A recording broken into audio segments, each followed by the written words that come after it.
Assalamualaikum warahmatullahi wabarakatuh. Perkenalkan, nama saya Giti Indriani Putri dengan NIM 9314-21209. Video ini dibuat untuk memenuhi salah satu tugas akhir mata kuliah Manajemen Pelatihan dan Pengembangan SDM yang diampu oleh Ibu Eka Aprilian Isa.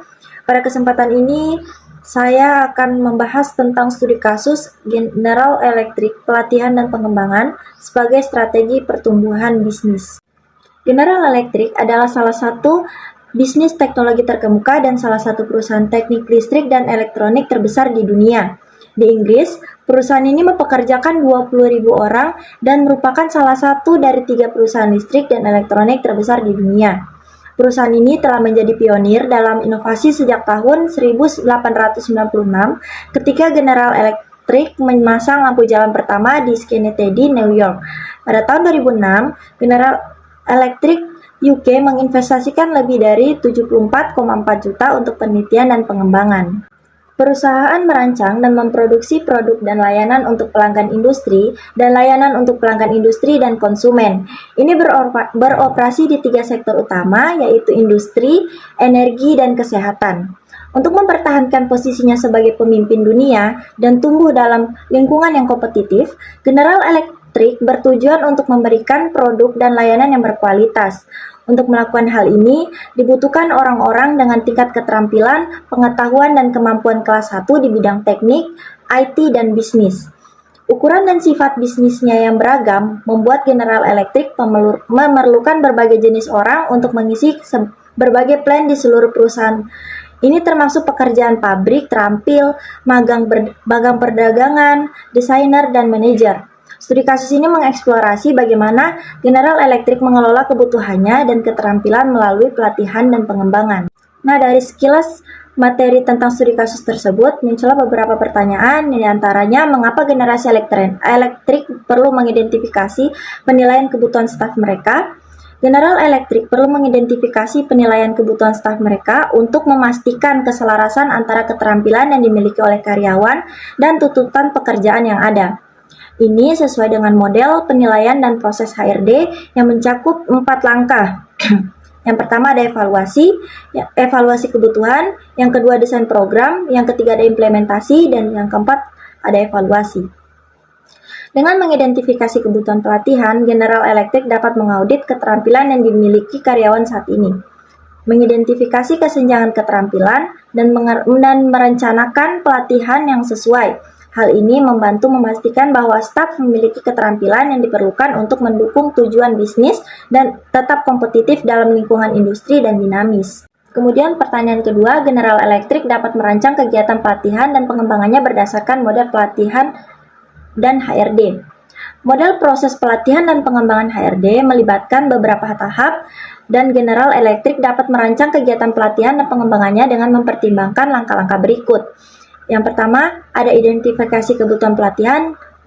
Di dalamnya ada analisis tenaga kerja untuk mengidentifikasi kebutuhan keterampilan yang diperlukan.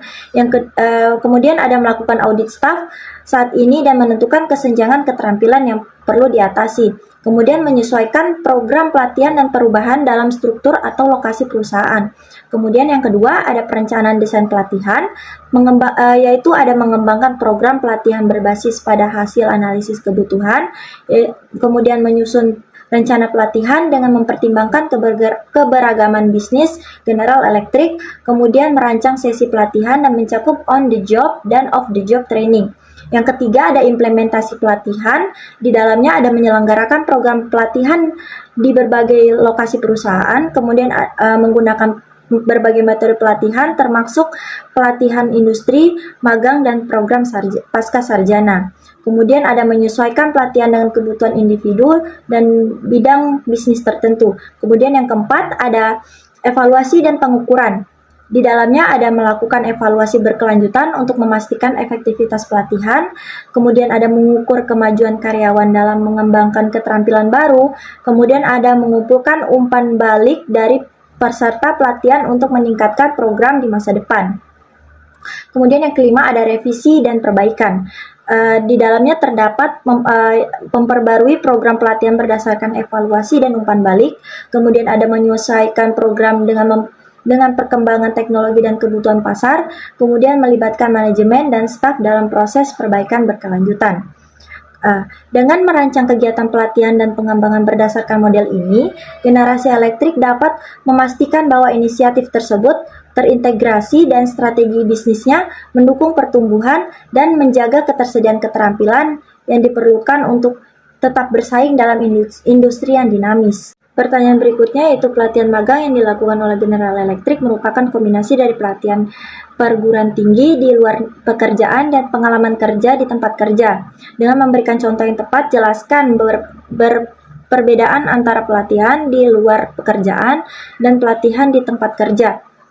Pelatihan di luar pekerjaan atau yang sering disebut dengan off-the-job training melibatkan pembelajaran keterampilan di lingkungan yang terpisah di tempat kerja, seperti lembaga pendidikan atau pelatihan eksternal. Sementara itu, pelatihan di tempat kerja atau sering disebut dengan on-the-job training terjadi langsung di tempat kerja, kemungkinan karyawan belajar sambil bekerja. Contohnya pelatihan di luar pekerjaan bisa mencakup seminar, workshop, atau kursus online, sedangkan pelatihan di tempat kerja mencakup pengalaman langsung dalam tugas sehari-hari dan bimbingan atau supervisi. Pelatihan di luar pekerjaan cenderung bersifat lebih formal dan terstruktur, sementara pelatihan di tempat kerja lebih terfokus pada aplikasi praktis keterampilan dalam konteks pekerjaan aktual. Baiklah, dari studi kasus ini dapat disimpulkan bahwa pelatihan dan pengembangan membantu pertumbuhan bisnis. General Electric memiliki fokus yang jelas untuk memiliki tenaga kerja yang bermotivasi, baik, dan terlatih. Perusahaan perlu memiliki staf yang termotivasi dan percaya diri serta memiliki keterampilan terkini agar tetap kompetitif. Selain itu, staf yang terlatih merupakan aset bagi bisnis dan membantu mempertahankan pelanggan. Staf terlatih yang tetap menjalankan bisnis berarti pelanggan menikmati kesinambungan. Hal ini berkontribusi terhadap loyalitas pelanggan dan menghasilkan bisnis yang berulang. Mungkin hanya itu yang dapat saya sampaikan dari studi kasus saat ini. Kurang dan lebihnya saya mohon maaf. Wabillahi taufiq walhidayah. Wassalamualaikum warahmatullahi wabarakatuh.